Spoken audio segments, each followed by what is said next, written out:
Безбедноста на патниците е најважна. Пред да се воведе возна релација Штип-Кочани, Захариев бара нова темелна реконструкција на Штипската железница. Како прво, потребно е да се обнови самата зграда на железничката станица, која што е на некој начин градежен објект, кој што е богатство за градот, со оглед тоа што е направена многу одамна. Истата треба да се реконструира, да се обнови, а паралелно со тоа да се електрифицира и самата железничка пруга, значи истата да се обнови и да биде соодветна на новите возови кои што веќе се дојдени во Република Македонија и веќе се обраќаат на некои релации. Барањето штипскиот градоначелник го доставил до Министерството за транспорт и врски и оттаму се чека одговор.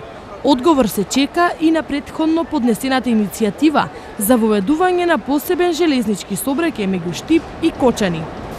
Значи, ние сме во интензивни преговори со македонски железници и тие ги вршат истражувањата колку се тие луѓе кои што патуваат на релација Кочани-Штип.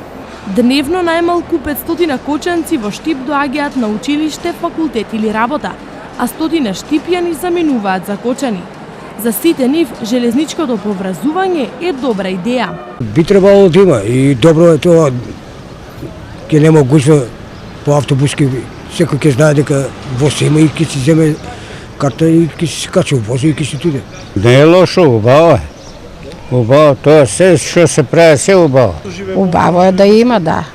Како деца патуваме за Кочани со шинобус. Кочани и Штип се единствените градови во истокот поврзани со пруга, но воз по неа минува 2 пати во денот со почетна и крајна дестинација Скопје.